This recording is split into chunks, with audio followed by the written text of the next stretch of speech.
Yo les voy a hablar de un tema que eh, no es, no me fue fácil, pero me apasiona bastante. Es muy interesante. A mí me pasó quizás como a muchos de ustedes que en algún momento empezamos a notar que la vitamina D se convirtió como en la vedette del aparato musculoesquelético y todo giraba en torno a la vitamina D, este nuevo como concepto de nutriente que se convertía en hormona.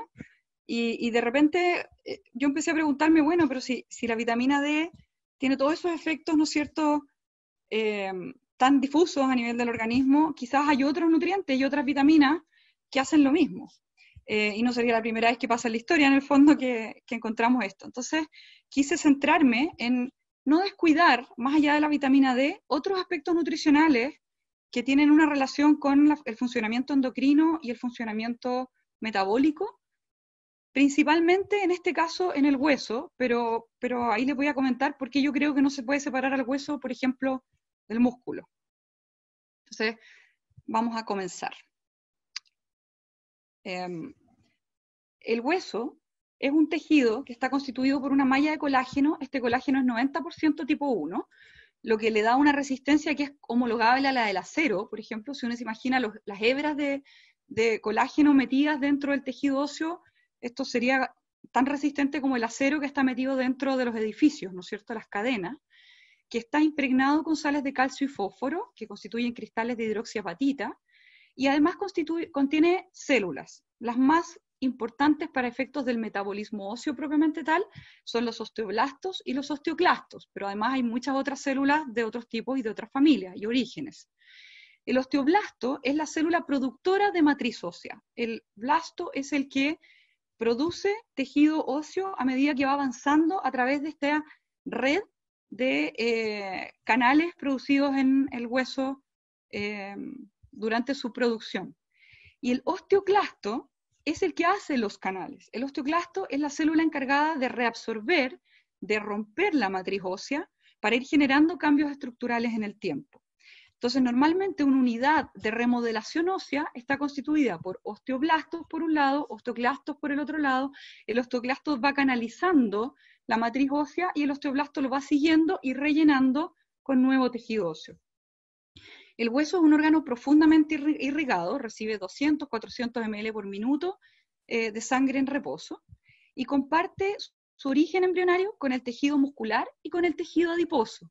Por esta razón es que yo creo que no debe sorprendernos que estos tres órganos compartan algunas funciones y se comuniquen a través de mediadores comunes. Algunas de las funciones del hueso son las que más conocemos, las funciones estructurales, determinadas por su función locomotora, ¿no es cierto? Sin los huesos estaríamos hechos una especie como de jalea en el piso. Y también su función protectora. Los órganos del tórax son un ejemplo muy bueno de cómo el hueso permite generar una especie de jaula o caja que protege a órganos nobles como el corazón y los pulmones. Lo mismo ocurre con la pelvis y con el abdomen.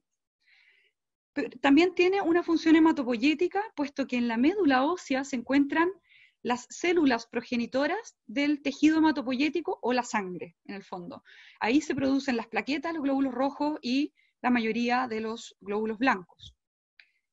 Además tiene una función metabólica. La evidente, la que digamos que ha sido el principal foco de investigación en el tiempo, es su rol modulador como depósito de calcio y fósforo. La mayor parte del calcio y fósforo de nuestro organismo se encuentra en el hueso. Y visto de esta manera, el calcio y el fósforo sirven para construir hueso, pero son fundamentales para el funcionamiento de todas las células de nuestro organismo. Entonces, el hueso no solo los utiliza con un rol estructural, sino que también debe liberarlos y atraerlos o depositarlos, guardarlos, para evitar que se produzcan excesos o deficiencias de calcio, tanto en la sangre como en los otros tejidos y en las otras células de nuestro organismo. Entonces, eso era como lo conocíamos, y el principal rol de la vitamina D y de otras hormonas en el metabolismo óseo pasa por ahí, por la regulación del calcio y el fósforo. Pero es mucho más que eso, y yo se los voy a mostrar a continuación, tratando de explicarles, por ejemplo, cómo es que el hueso ejerce funciones endocrinas. Es un tejido extremadamente dinámico y adaptable. Para ponerles un ejemplo, un niño en crecimiento recambia el 100% del calcio de sus células en un año de vida. Y un adulto recambia cerca del 14% de su cuerpo del 18% de su cuerpo en alrededor de un año. La arquitectura del hueso, además, es una arquitectura que se adapta al tipo de cargas y va cambiando día a día, momento a momento, y según el tipo de entrenamiento en el caso de los deportistas. Entonces va adquiriendo un diseño que es resistente para la demanda a la que se le somete, muy dependiente de las cargas y de la fuerza de gravedad. ¿Qué factores influyen en la masa y en la arquitectura ósea? Factores mecánicos, como les dije antes, la fuerza de gravedad y las cargas de tracción, torsión y presión que ejercen sobre los huesos los entrenamientos, los movimientos o las contracciones musculares, y la carga de peso, por ejemplo, y factores no mecánicos o metabólicos que tradicionalmente se separaban entre hormonales o endocrinos y factores nutricionales, pero yo creo que no son tan fáciles de separar y que la línea divisoria no es tan rígida, y lo vamos a ver a continuación. Para mencionar algunas de las hormonas que tienen relación con el metabolismo óseo, están, por supuesto, la paratormona, calcitonina y vitamina D, que regulan el metabolismo del calcio y fósforo, la insulina, que es un factor de crecimiento óseo, la hormona de crecimiento, el cortisol, una hormona de la inflamación o del estrés por excelencia, muy relacionada con el entrenamiento y con la deprivación calórica, las hormonas esteroideas masculinas y femeninas y provenientes de las glándulas suprarrenales, testosterona, androstenediona, estradiol, por ejemplo. Las hormonas tiroideas, que son las grandes reguladoras del metabolismo energético, no pueden estar exentas de un rol en el tejido óseo que vamos a ver más adelante. La leptina, la hormona producida por el tejido graso y que regula el apetito, tiene un efecto también directo sobre el tejido óseo. Y bueno, básicamente cuando uno empieza a revisar, todas las hormonas que uno encuentra tienen algún efecto de manera directa o indirecta sobre el metabolismo óseo. ¿Qué factores nutricionales se relacionan con la salud ósea y algunas consideraciones particulares sobre el deportista? El balance energético es fundamental para el metabolismo óseo, ¿ya? Nosotros venimos estudiando esto hace muchos años, ¿no es cierto?, cuando empezamos a hablar originalmente de la triada de la mujer atleta, para llegar a darnos cuenta con el tiempo de que quizás lo más fundamental en el desarrollo de esta enfermedad que se daba en deportistas o en mujeres con trastornos de conducta alimentaria era el desbalance entre el aporte y el requerimiento de energía, ¿ya? ¿Qué caracteriza a estos estados de enfermedad con déficit calórico como una de sus componentes? La disminución de la leptina, el aumento del cortisol, la disminución de la actividad metabólica en general a través de un cambio en la actividad de las hormonas tiroideas, la disminución del factor de crecimiento, de los factores de crecimiento, y la disminución de la síntesis de hormonas esteroideas sexuales, que finalmente para nosotros se caracteriza por la disminución de la ovulación y la desaparición de la menstruación en las mujeres, pero es muy importante entender que si bien nuestro origen en el estudio de este problema surgió en la mujer atleta, un hombre que tiene un desbalance energético sostenido también va a tener una disminución de producción de hormonas esteroideas, también va a tener un aumento del cortisol, y el sobreentrenamiento produce algunos cambios que son muy similares a los que yo les acabo de mencionar. Como efecto neto, la activación de estas regulaciones endocrinas produce una disminución de la mineralización ósea. La vitamina K. La vitamina K es una vitamina que es de origen nutricional y también tiene una parte sintetizada en nuestro organismo. Es liposoluble, vale decir, viene en estado de grasa o de aceite, por lo tanto requiere para su absorción la presencia de sales biliares en el intestino, enzimas provenientes del páncreas y la ingesta de grasa. Hay distintos tipos de vitamina K y cada uno de estos tres tipos que yo les pongo acá, además tiene varios subtipos. Y por el momento no conocemos claramente cuáles son las distintas funciones que ejerce cada uno de los tipos o subtipos y en qué tejidos, pero sabemos que hay ciertas diferencias y que no da lo mismo qué vitamina K uno ingiere, ¿ya? En términos generales vienen las hojas verdes, cuando se adquiere desde los alimentos, o en los tejidos animales que la almacenan después de ingerida, principalmente el hígado, ¿ya? Y algunas carnes. Las bacterias de nuestro intestino producen vitamina K, entonces el uso prolongado de antibióticos, por ejemplo, que cambia las bacterias del intestino, puede producir disminuciones de la vitamina K y alterar las funciones que ésta tiene en el aparato musculoesquelético. ¿Por qué es importante en el aparato musculoesquelético? Porque la vitamina K es necesaria para la función de algunas proteínas. Entonces se habla de proteínas dependientes de vitamina K. Son dependientes de vitamina K porque tienen en su estructura un ácido glutámico que debe carboxilarse o decarboxilarse para cambiar su función. Y la enzima que carboxila el ácido glutámico es la gamma-glutamil carboxilasa, que necesita a la vitamina K para su activación. Algunos ejemplos en el humano de factores dependientes de vitamina K o proteínas dependientes de vitamina K son las relacionadas con la cascada de la coagulación. La protrombina, la proteína C y la proteína S son factores dependientes de vitamina K. Y, por ejemplo, los médicos llevamos años utilizando antagonistas de vitamina K como anticoagulantes para poder tratar algunas condiciones en las que se requiere de este tipo de tratamiento. En la mineralización ósea también hay proteínas dependientes de vitamina K. Por ejemplo, la proteína GLA de la matriz, que es sintetizada por los condrocitos y por las células del músculo liso vascular, inhibe la angiogénesis y las calcificaciones ectópicas. Entonces hace que no se deposite calcio donde no debe depositarse. La proteína S, cuyo rol fundamental conocemos mejor en la coagulación, también tiene un rol en el remodelamiento óseo. Es un modulador y no está muy claro cómo lo hace, pero modera la actividad de osteoblastos y osteoclastos. Y hay otra proteína que es muy importante, que es la proteína B-GLAB o GLAB del hueso, u osteocalcina, que es secretada por los osteoblastos. La osteocalcina se adhiere al calcio en la matriz y regula la forma y el tamaño de los cristales de hidroxiapatita, dándole mayor o menor flexibilidad según su grado de unión. El grado de carboxilación, además de la osteocalcina, se asocia con mayor densidad mineral ósea y con menor riesgo de fracturas. Cuando se encuentra decarboxilada en la matriz, actúa a distancia, ejerce un rol endocrino en el páncreas, aumentando la producción y la secreción de insulina por parte de las células beta. Además, en otros tejidos se ha visto que produce un aumento de la sensibilidad a insulina. Y la insulina, secretada en el páncreas, va al hueso aumentando una activación de los osteoclastos con aumento de la resorción ósea, y en este aumento de la resorción ósea se produce una acidificación de la matriz ósea que hace que se decarboxile la osteocalcina, aumentando la disponibilidad de osteocalcina libre para irse a actuar a nivel periférico, a su vez aumentando la sensibilidad y la producción de insulina.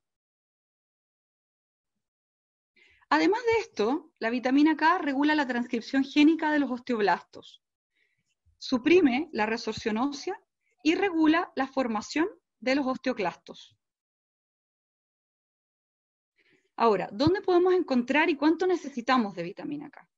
La ingesta requerida de vitamina K oscila entre los 70 y los 140 más o menos miligramos al día. Está muy disponible en el alimento cuando hay una alimentación rica en hojas verdes. Se encuentra también disponible en el hígado y en algunos lácteos fermentados, porque las bacterias fermentadoras de los lácteos también son productoras de vitamina K. Cuando el nivel de vitamina K es bajo o la ingesta es insuficiente, esto produce un aumento en el riesgo de fracturas. Sin embargo, no está claro que la suplementación de vitamina K esté indicada para mejorar la mineralización ósea. Ahí hay trabajos que apuntan en una dirección y en otra. Yo quiero igual destacar que en Japón, en donde se producen algunos productos fermentados con alto contenido de vitamina K, la suplementación con vitamina K de un tipo en particular está como tratamiento estándar de la osteoporosis. El magnesio. El magnesio es un poco como el calcio y el fósforo, como que creemos que es importante tenerlo por las funciones que ejerce a nivel celular, ¿no es cierto? Pero no tomamos conciencia de que el 60% del magnesio se encuentra depositado en el hueso. Y en el hueso cumple el rol de depósito para poder ir a actuar a otras células y mantener los niveles en sangre y en los tejidos de magnesio constantes, pero también forma parte de la estructura de los cristales de hidroxiapatita. Cuando el magnesio se une a los cristales de hidroxiapatita, les da mayor flexibilidad. Recuerden que una tiza que está hecha de calcio se quiebra con mucha facilidad. Entonces es importante cómo se estructuran los cristales y no solamente cuánto calcio tenemos metido en los huesos, no solo la densidad mineral ósea importa, ¿ya? La hipomagnesemia y la deficiencia en la dieta de magnesio se han asociado con la prevalencia de osteoporosis. Además, la hipomagnesemia, por la importancia que tiene el magnesio en otros tejidos, saca magnesio del hueso, y al sacar magnesio del hueso, disminuye la síntesis y el efecto de la paratormona, y además baja los niveles de vitamina D, que ya sabemos que tiene muchos roles importantes en la salud muscular y ósea. El magnesio es fundamental en el funcionamiento de los osteoblastos y de los osteoclastos. Como efecto neto, tiene un efecto osteogénico, o sea, produce hueso. Es antiinflamatorio y además antioxidante. Y esto a su vez modula la mineralización ósea. ¿Cuáles son las fuentes de magnesio? Las semillas, los nuts, el girasol, zapallo, linaza principalmente dentro de las semillas, algunas legumbres, la clorofila y para gusto de todos los que nos gusta comer este tipo de cosas, el chocolate. También tiene alto contenido de magnesio. La deficiencia de magnesio es muy poco frecuente, pero se da en algunas poblaciones especiales que creo que vale la pena mencionar.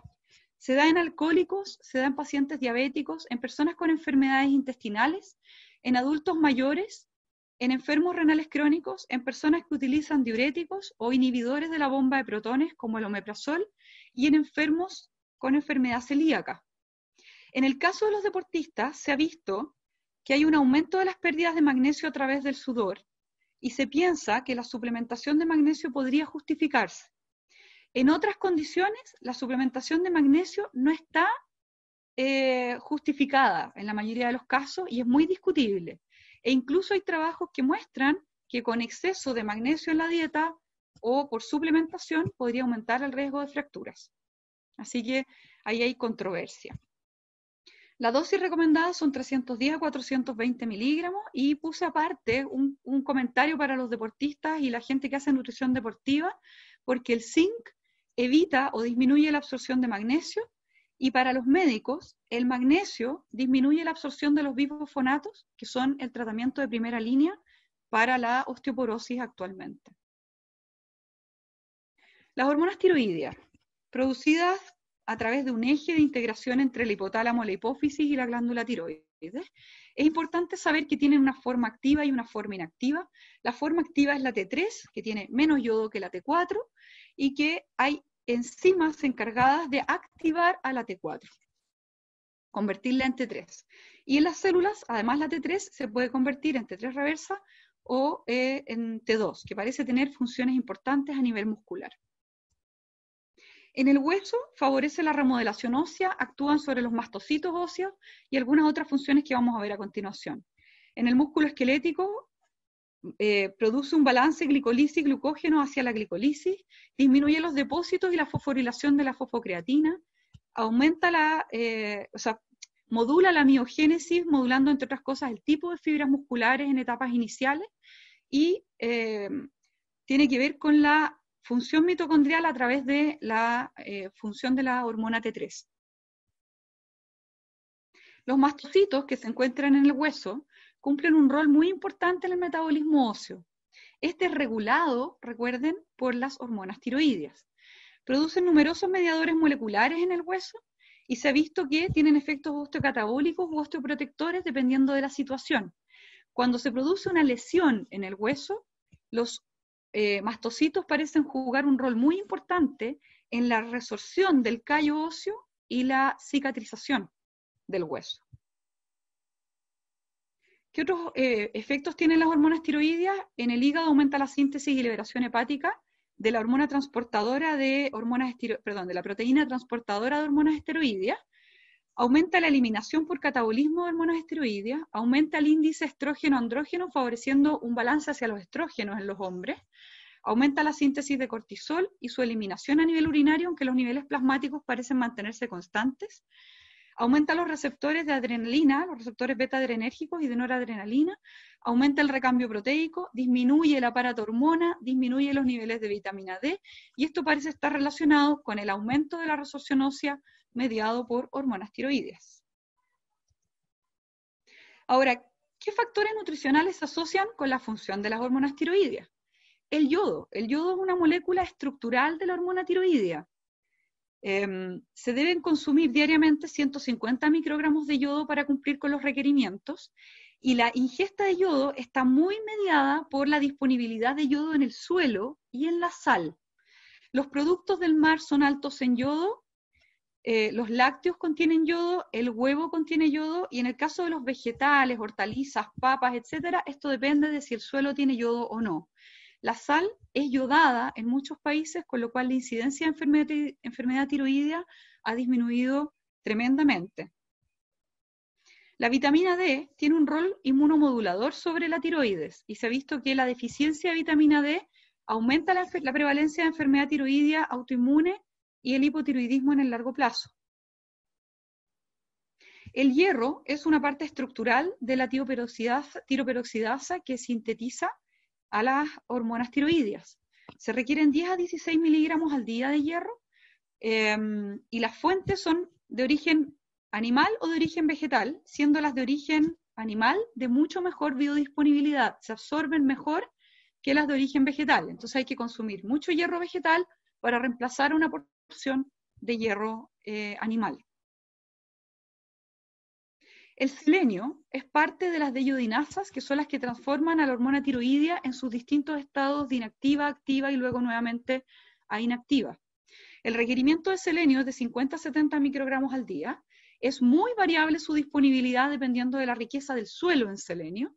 En Chile la ingesta promedio es de 55 microgramos al día.